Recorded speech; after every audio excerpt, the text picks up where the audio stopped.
आता समास प्रकरणमध्ये कर्मधारेपर्यंत बघितलं होतं, द्विगूपर्यंत बघितलं होतं. कर्मधारेचा नंतर प्रकार बघितला तर द्विगू. आता द्विगू समास नंतर तत्पुरुष समासामध्ये आणि पुढचा जो प्रकार येतो तो आहे नय तत्पुरुष समास. नय तत्पुरुष. आता आपण तत्पुरुष समास बघतोय. जसं आपण आधी बघितलं अव्ययभाव समास हा पूर्वपद प्रधान आहे, तसं तत्पुरुष समासामध्ये प्रधान पद कोणतं असतं?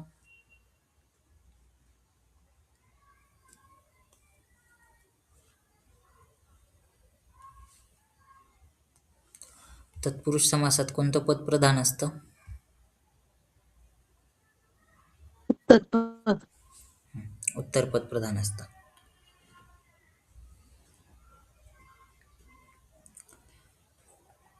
ठीक आहे, उत्तरपद प्रधान हा तत्पुरुष समास हा उत्तरपद प्रधान असतो. आतापर्यंत जेवढे पण बघितले तत्पुरुषचे प्रकार, विभक्ती तत्पुरुष असेल किंवा कर्मधारय असेल किंवा द्विगू समास असेल, त्याच्यामध्ये उत्तरपदाला प्राधान्य होतं. उत्तरपदाच्या आधारावरती पूर्वपदाचं लिंगवचन विभक्ती वगैरे ह्या गोष्टी राहायच्या. तर दुसरा जो समास आहे, पुढचा जो प्रकार बघतोय आपण नय तत्पुरुष, याच्यामध्ये पण उत्तरपदालाच प्राधान्य आहे. याच्यामध्ये असतं काय, तर याच्यामध्ये सामासिक पदाचं जे पूर्वपद असतं ते नकारदर्शक असतं किंवा अभाव दाखवणारं असतं. अभावदर्शक किंवा नकारदर्शक असं पूर्वपद असतं. पूर्वपद हे नकारदर्शक किंवा अभावदर्शक असतं. आणि ते कशाने दाखवतो आपण? अभाव किंवा नकार कशाने दाखवला असतो? पूर्वपदामध्ये अ किंवा अन हा शब्द येतो. अ असतो किंवा मग अन असतो, आणि त्याच्यावरून कळतं की त्या ठिकाणी जो उत्तरपद आहे त्याचा अभाव दर्शवलेला आहे किंवा उत्तरपदाला नकार दर्शवलेला आहे. समासांच्या उत्तरपदामध्ये पहिलं जे अक्षर असतं ते व्यंजन असतं. जर का आता कधी अ घ्यायचा आणि कधी अन घ्यायचा, त्याचा नियम दिलेला आहे पुढचा, की कधी अ येत जाईल आणि कधी अन येणार आहे पूर्वपदात. तर ते कधी राहील, तर उत्तरपदामध्ये जर का पहिलं अक्षर व्यंजन राहील तर पूर्वपदामध्ये अ येतो, आणि उत्तरपदाचं पहिलं अक्षर जर का स्वर असेल तर पूर्वपदामध्ये अन येतो. आणि उत्तरपदाने जो पण व्यक्त होणारा अर्थ आहे त्याचा निषेध पूर्वपदाद्वारे केला जातो. म्हणून याला नय तत्पुरुष समास म्हटला जातो. नय म्हणजे निषेध, त्या ठिकाणी निषेध दाखवलेला असतो. जसं आता इथे उदाहरण बघा, अवर्णनीयम. आता अवर्णनीयम मध्ये काय, पुढचा शब्द आहे वर्णनीयम, म्हणजे वर्णन करण्यासारखे. अवर्णनीयमचा अर्थ काय होतो? वर्णन न करता येण्यासारखे किंवा ज्याचं वर्णन होणार नाही असे. मग अवर्णनीयमचा विग्रह करताना काय झालं? न वर्णनीयम. विग्रह करताना फिक्स आहे, इथे जो पण शब्द असेल त्याच्या उत्तरपदाच्या समोर फक्त न लावायचा, असा विग्रह होणार प्रत्येकाचा. फक्त ज्यावेळेस विग्रह दिलेला आहे, जर समस्त पद बनवायचे त्यावेळेस फक्त अ घ्यायचा का अन घ्यायचा हा प्रश्न येऊ शकतो. तर त्यावेळेस कसं लक्षात ठेवणार, जर का विग्रहामध्ये उत्तरपदाचं पहिलं अक्षर व्यंजन आहे तर समस्त पद बनवताना न च्या जागी अ लावायचा. जसं इथे बघा, वर्णनियम मध्ये काय आलेलं आहे, न च्या पुढे जे न वर्णनियम हा विग्रह आहे. उत्तरपदाचं पहिलं अक्षर काय आहे? व आहे. व काय स्वर आहे का व्यंजन आहे? हे व हा स्वर आहे का व्यंजन आहे?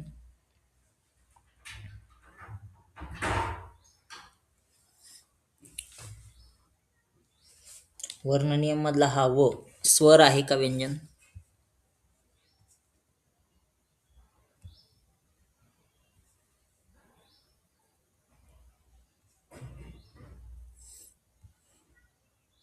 व्यंजन. व्यंजन आहे, बरोबर. आता जर का उत्तरपदामध्ये व्यंजन असेल तर आपला नियम काय आहे?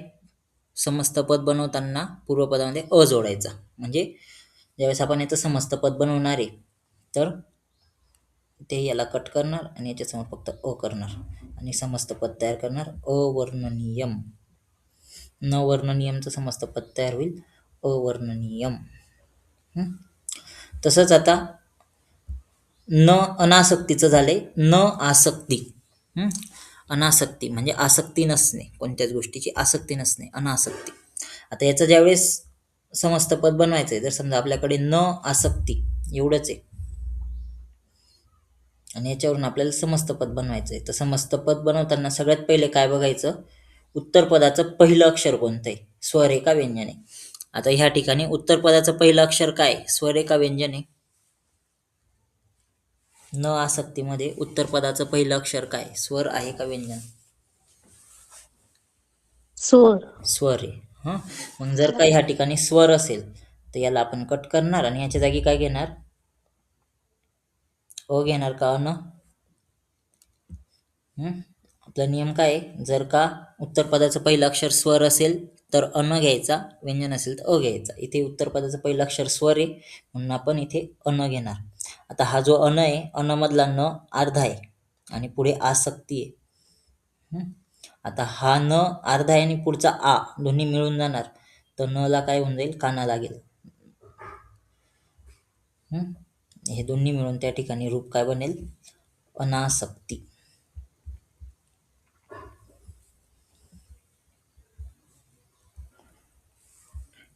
ठीक आहे. तेचे विग्रह करताना काय घ्यायचं? अ किंवा अनऐवजी विग्रहामध्ये न अव्यय योजायचं आणि सामासिक शब्दातील उत्तरपद पुढे जसेच्या तसं लिहायचं. एवढा सिंपल समास आहे हा. सगळ्यात सिंपल समास न तत्पुरुष समास आहे. कळाला सगळ्यांना? न तत्पुरुष समास कळाला?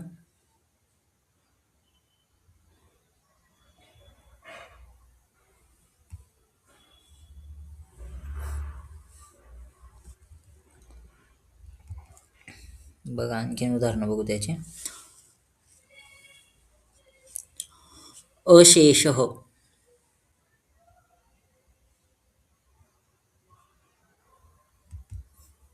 अशेषःचा विग्रह काय होईल? न शेष. न शेष.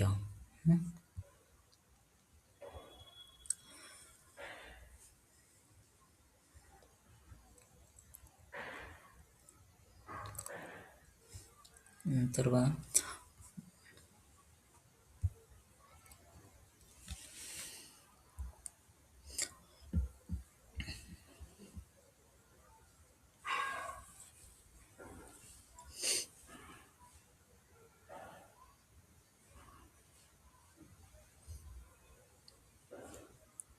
न विशेषः.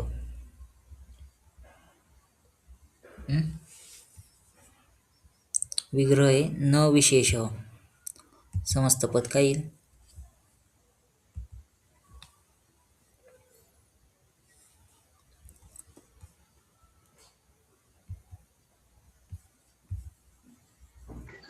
अविशेष. अविशेष. न आदरः. न आदरः. अनादरः. अनादरः.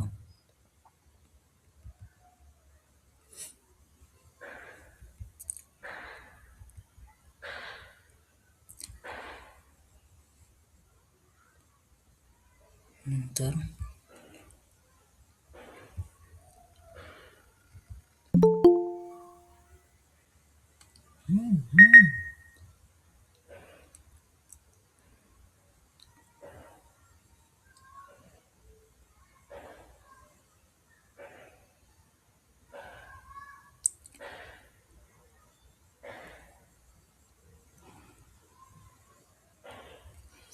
न धार्मिकः. न धार्मिकः. अधार्मिक. अधार्मिक. बरोबर, अधार्मिक.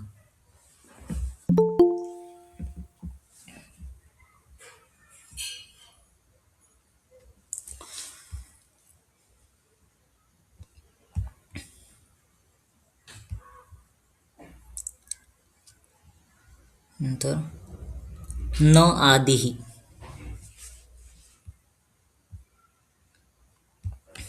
न आदिः.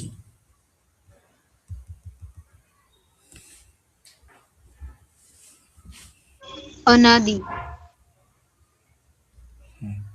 अनादि.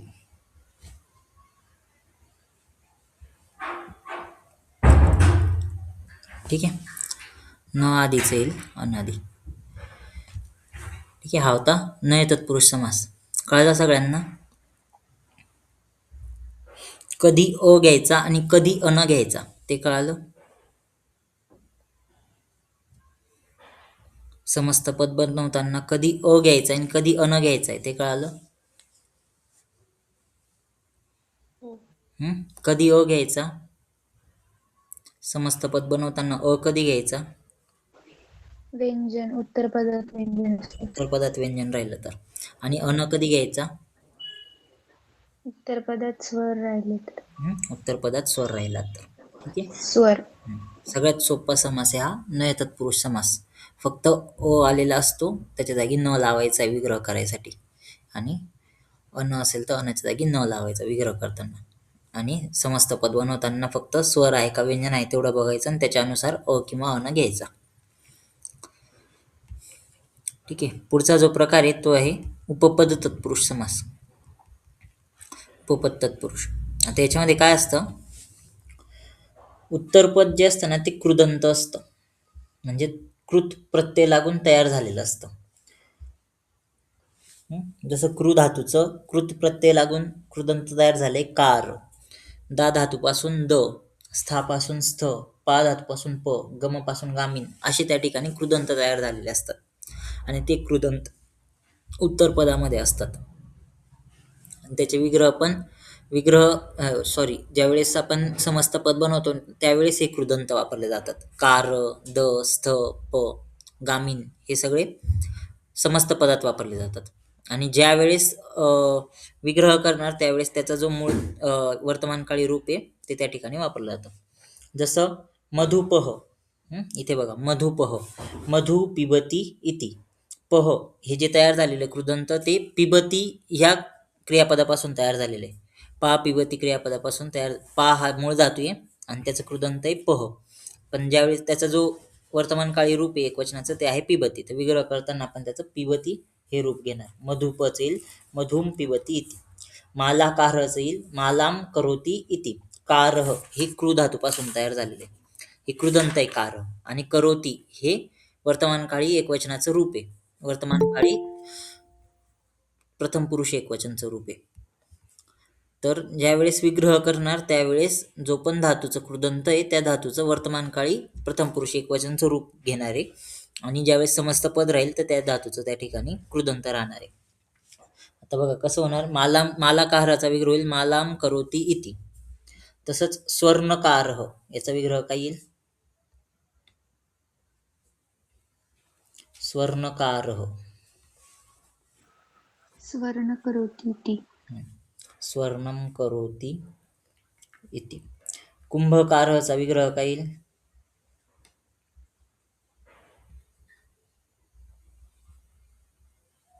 कुंभकारह.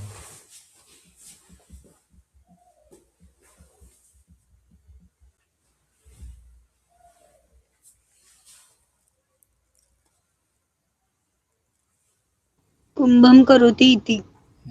कुंभम करोती इति.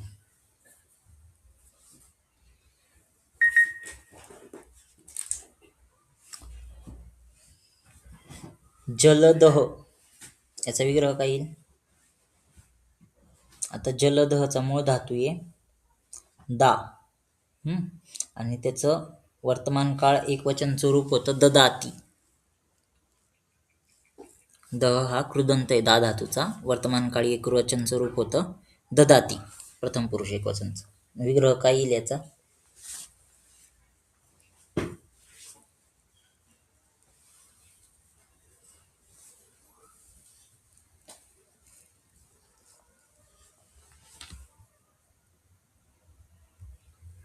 जलदह. जलम ददाती इति. बरोबर, जलम ददाती इति.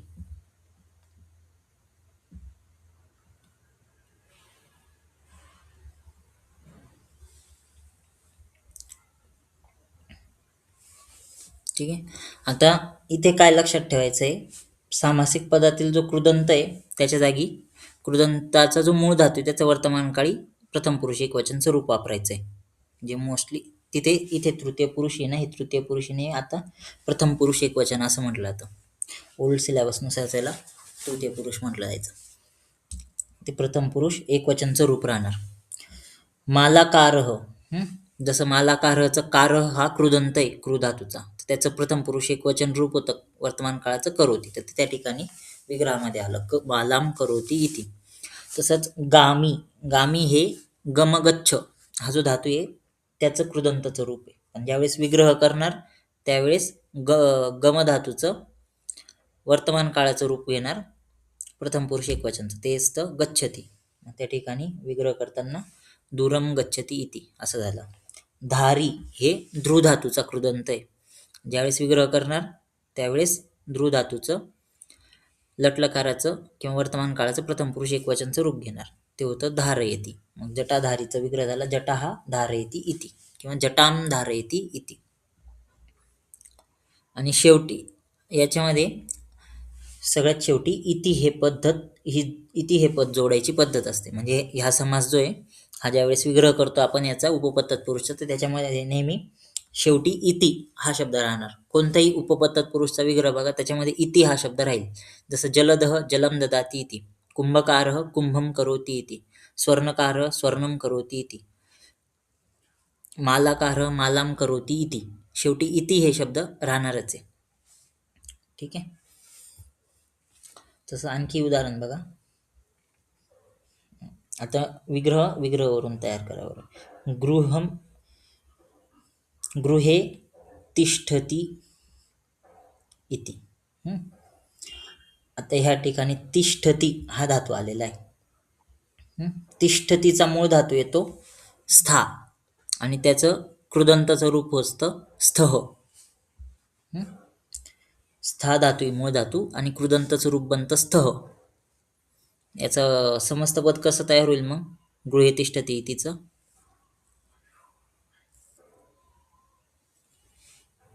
गृहस्थ. बरोबर, गृहस्थ.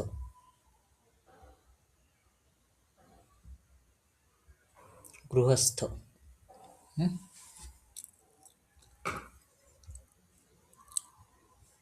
ठीक आहे, कळालं हे उपपद तत्पुरुष समास.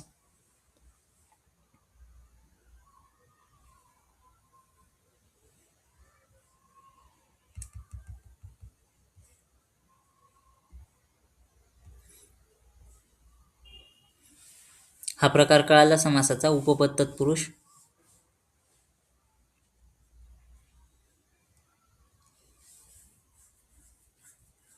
याच्यामध्ये मोस्टली शेवटी कारह म्हणजे कृ धातूचं कृदंत जे कारह त्याचे उदाहरणं जास्तीत जास्त येतात आणि खूप सारे उदाहरणं त्याचेच राहतात, कारहचेच राहतात. म्हणून हे मालाकारह, कुंभकारह, स्वर्णकारह हे सगळे लक्षात ठेवायचे. ठीक आहे. आणखीन एखादं उदाहरण बघा. पद्मजह. पद्मजह. आता जह हे कशाचं आहे? जन धातू आहे. जन जायते हा मूळ धातू आहे आणि त्याचं कृदंतचं रूप आहे जह. काय होईल विग्रह त्याचा?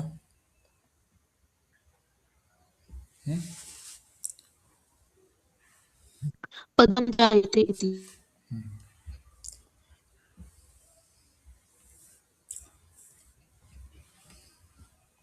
पद्मे जायते इति.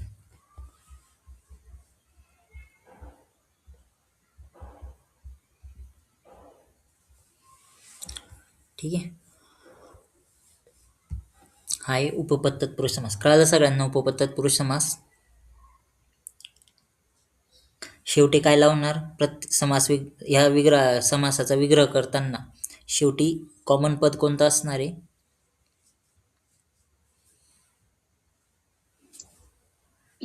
इति राहणार आहे कॉमन.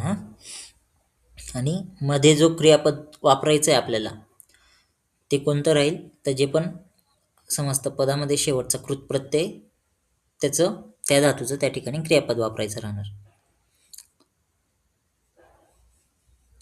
ठीक आहे. याच्यासाठी तुम्हाला महत्त्वाचं काय माहिती असलं पाहिजे की नेमकं कृदंत कोणता आहे आणि त्या कृदंताचा मूळ धातू कोणता आहे आणि त्या मूळ धातूचे रूप वर्तमान काळात रूप कसे होतात एवढं माहिती असणं गरजेचं आहे. मग याच्यासाठी काय करायचं? जे उदाहरणं आहेत असे काही काही उदाहरणं कॉमन उदाहरणं आहेत. तर त्याच्यामध्ये बघून घ्यायचे कृदंत कोणते आहेत आणि त्याचे मूळ धातूचे रूप कोणते तयार होत आहेत. तर तेवढं लक्षात ठेवायचं, म्हणजे मग कसं पण फिरवून उदाहरण जरी आलं तर तेवढा कृदंत बघून आपल्याला कळून जातं की धातू कोणता येऊ शकतो पुढच्या ह्याच्यात. ठीक आहे.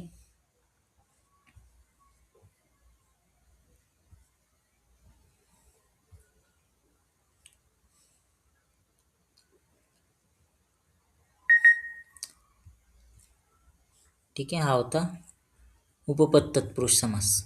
इथे आपला तत्पुरुष समास जो आहे तो कंप्लीट झालाय. समासाचा जो आपला दुसरा प्रकार होता तत्पुरुष, तो कंप्लीट झाला. कळालं सगळ्यांना? इथपर्यंत अव्ययभाव समास बघितला आणि तत्पुरुष समास बघितला. तत्पुरुषमध्ये आपण पुढे आणखीन प्रकार बघितले: विभक्ती तत्पुरुष, कर्मधारय, द्विगु, नय तत्पुरुष आणि उपपद तत्पुरुष. इथपर्यंत कळालं?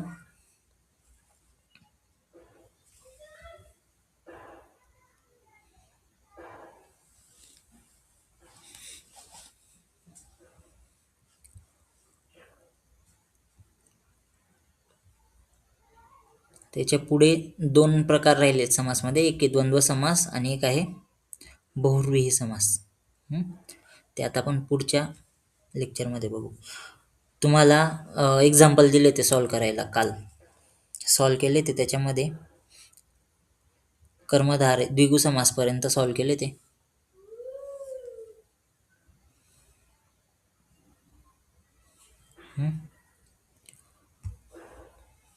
बघा, त्याच्यामधले काही उदाहरणं बघू आपण आता.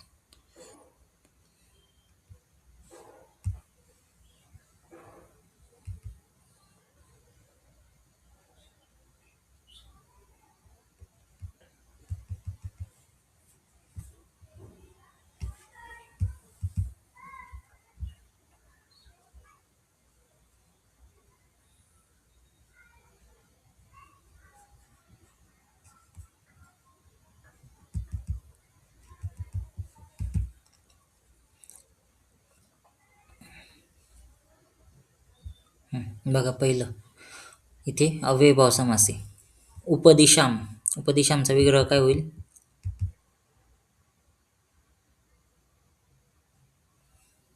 आता इथे उप आलेलं आहे अव्ययभावमध्ये. आता हा जो समास आहे त्याच्यामध्ये उप आलंय.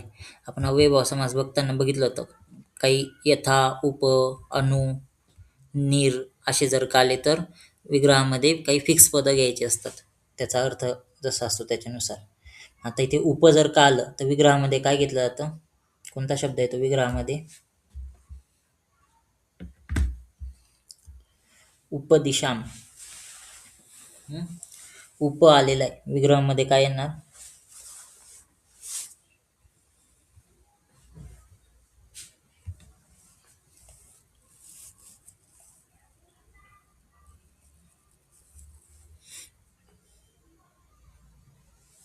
काय येतं विग्रहामध्ये?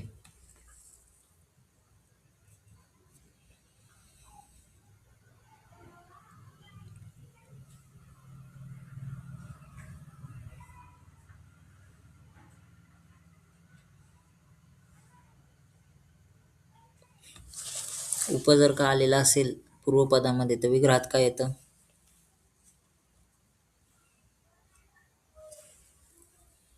समीपम. समीपम. उपदिशामचा विग्रह कसा होईल? जसं उपकृष्णमचा विग्रह होतो कृष्णस्य समीपम. उत्तर पदाची आपण षष्ठी घेऊन पुढे समीपम लावतो. उपदिशामचा विग्रह कसा होईल? दिशा शब्द आहे, मूळ शब्द. दिशामचा मूळ शब्द आहे दिशा. दिशा शब्दाची षष्ठी घ्यावी लागेल मालाप्रमाणे. विग्रह करताना काय होईल?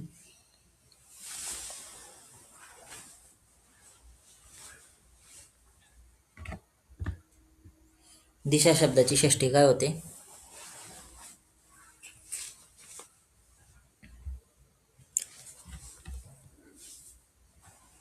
माला शब्दाची षष्ठी दिशाया समीपम. दिशायाः समीपम. उपदिशांचा विग्रह होईल दिशायाः समीपम. पुढे निर्दोषम.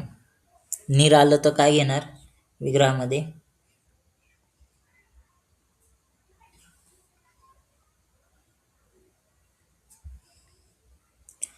इथे निर अव्यय आलेला आहे. निर अव्यय हा कशासाठी येतो? अव्ययभाव समासात अभाव. अभाव दर्शक, अभाव दाखवण्यासाठी. मग आता विग्रहामध्ये अभाव हा शब्द घ्यायचा आहे. कशाचा अभाव? दोष. विग्रह कसा होईल निर्दोषांचा? दोषांचा अभाव असा अर्थ आहे ना. दोष शब्दाचं षष्टी बहुवचन घ्यायचं. दोषानाम अभाव. दोषानाम अभावः.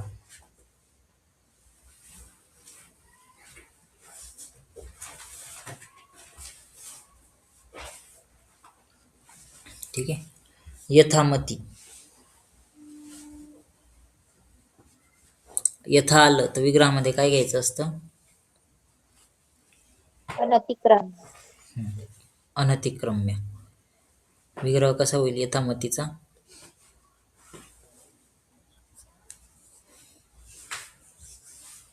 मतिम अनतिक्रम्य. मतिम अनतिक्रम्य. पुढे अनुरथम. आता अनु आलं तर दोन अर्थ सांगितलेले होते. कोणते? दोन शब्द सांगितले होते. अनु जर का आलं तर दोन अर्थ असतात अनुचे. अव्यय, पश्चात आणि अनुपूर्व. पश्चात आणि दुसरं योग्यम होतं. अनुपूर्वम तर तो समस्त पदच आहे. अनुपूर्वम. पश्चात किंवा योग्यम असे दोन अर्थ होते अनुचे. आता इथे रथम, अनुरथम आलेलं आहे. तर काय अर्थ घेणार इथे अनुचा?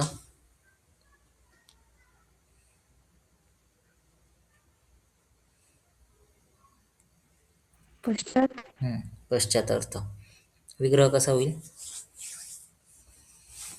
अनुरथम म्हणजे रथाच्या नंतर.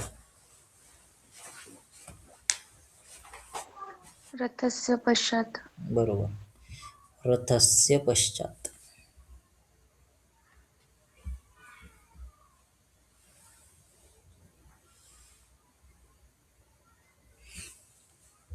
आता इथे प्रतिक्षणम, प्रति आलेलं आहे.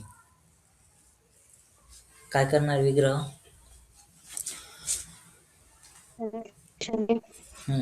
क्षणे क्षणे.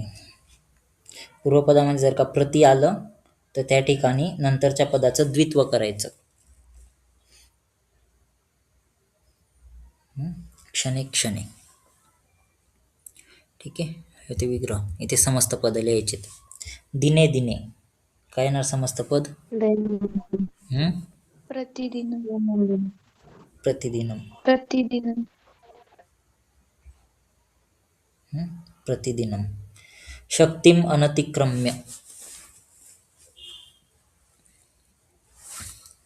अनतिक्रम्य आलेले. यथाशक्ती. यथाशक्ती.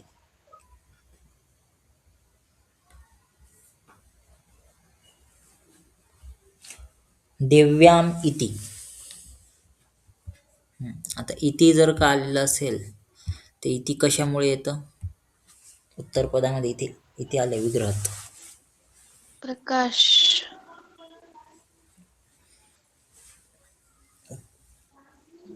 दिव्य प्रकाश.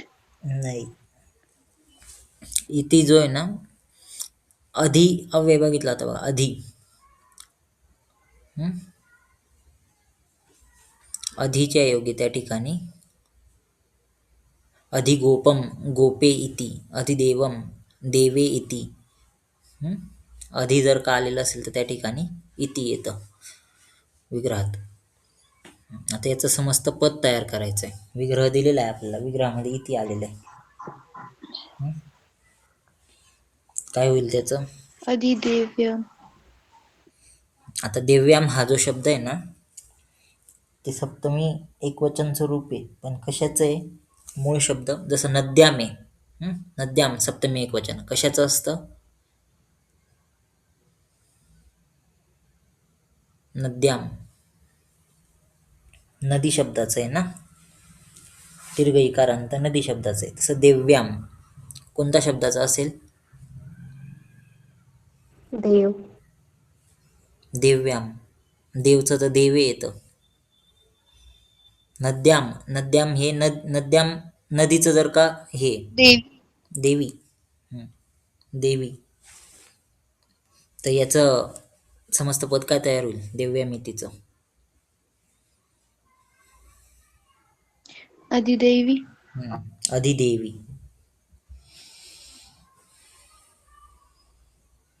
अधिदेवी. आता इथे व्रतस्य योग्यम. योग्यम आलेलं आहे. अनुव्रत. अनुव्रतम.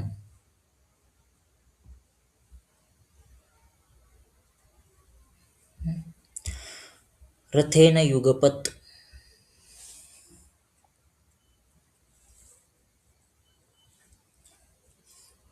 युगपत आलेलं आहे इथे.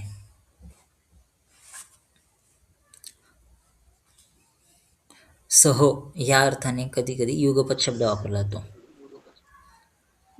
सरथेन. बरोबर. सरथम होईल. सरथेन नाही, सरथम. सरथम. तसं चक्रेन युगपत असलं तर सचक्रम असे त्या ठिकाणी विग्रह होतात. ठीक आहे. पुढे आता इथे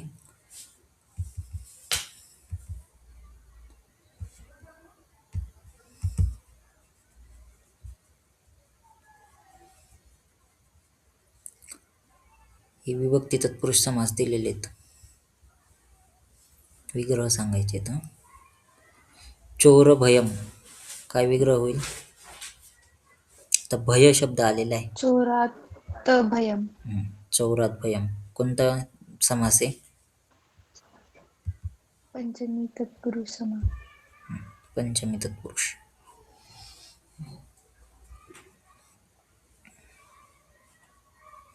भययोगी त्या ठिकाणी पंचमी विभक्ती येते. दुसरं कलह रुची.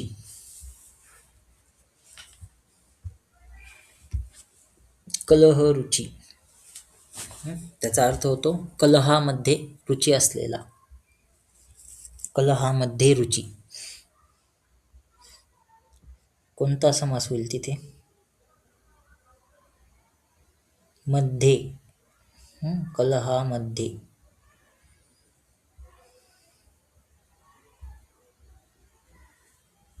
कोणती विभक्ती लागेल?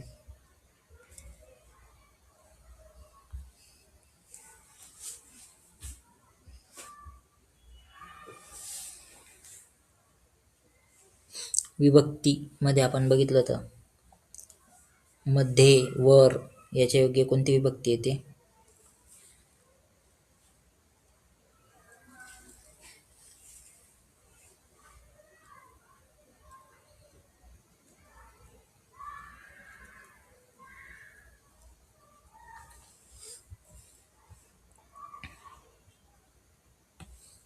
कोणती विभक्ती येईल?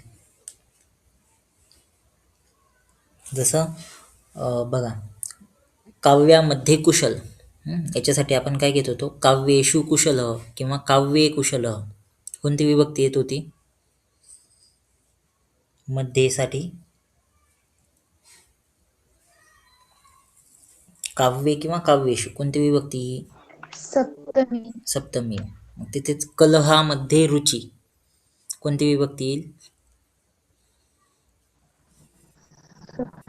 सप्तमी येईल. विग्रह कसा होईल मग?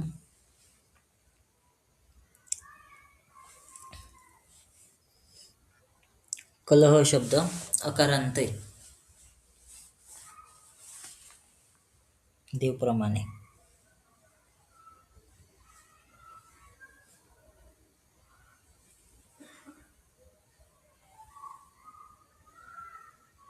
कले रुची.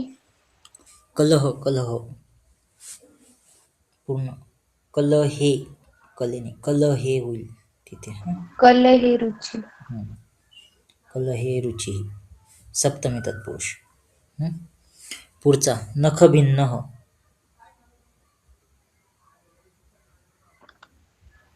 नखैः भिन्न.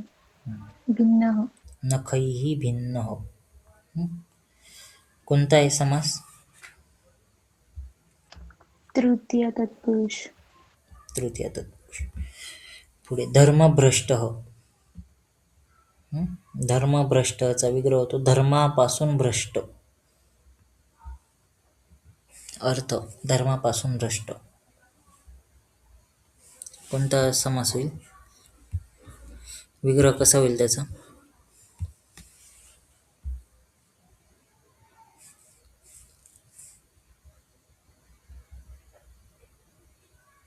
धर्मापासून.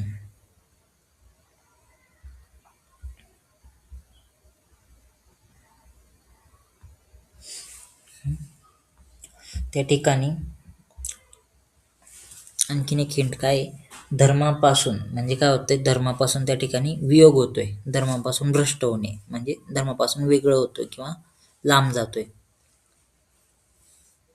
वियोग कोणती विभक्ती लागेल तिथे? चतुर्थी. नाही, चतुर्थीमध्ये तर साठी, करिता हा अर्थ असतो ना.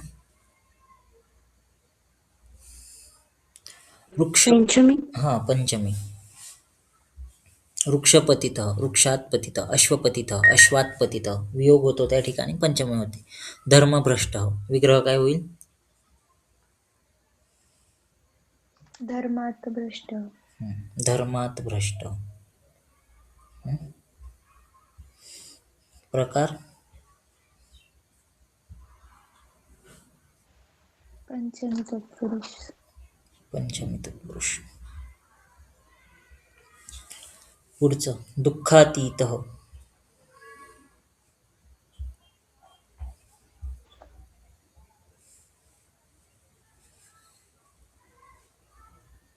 दुःखातीत. दुःखम अतीत. दुःखम अतीत कोणता प्रकार आहे? द्वितीय तत्पुरुष. द्वितीय तत्पुरुष.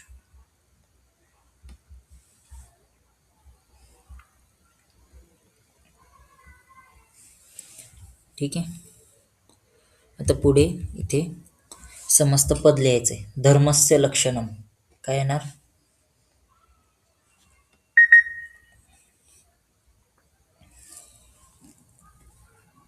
धर्मस्य लक्षणम.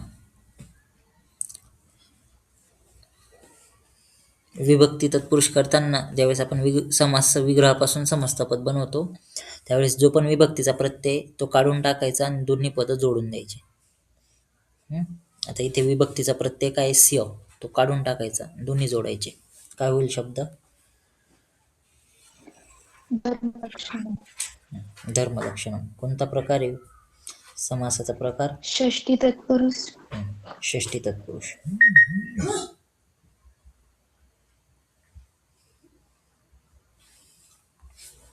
पुढचा जले मग्न.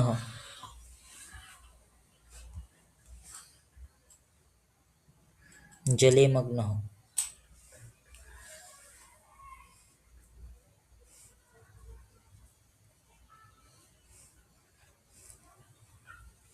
शब्द काय तयार होईल समस्त पद?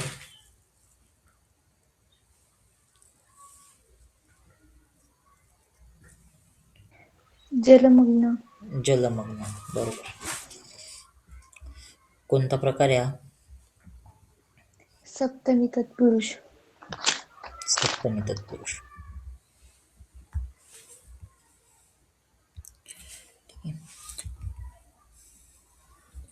मात्रा सदृश.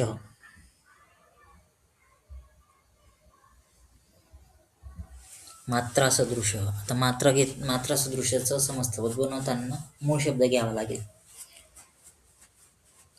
मात्राचा मूळ शब्द काय? मातृसदृश. मातृसदृश. प्रकार तृतीय तत्पुरुष. पुढे विद्याया आलयः.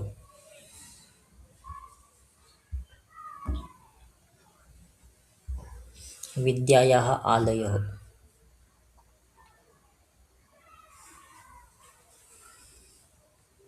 समस्त पद काय तयार होईल? विद्यालय. विद्यालयः. कोणता प्रकार राहिला समासाचा? विद्यायाः कोणती विभक्ती आहे?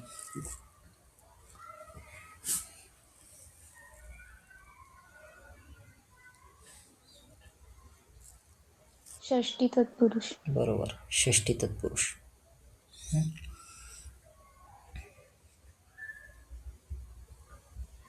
हरिणा त्रातः.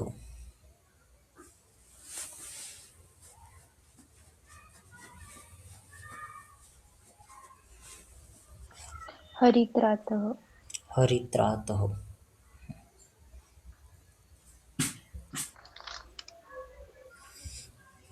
प्रकार कोणता आहे याचा? तृतीय तत्पुरुष. तृतीय तत्पुरुष. ठीक आहे, काल इथपर्यंत.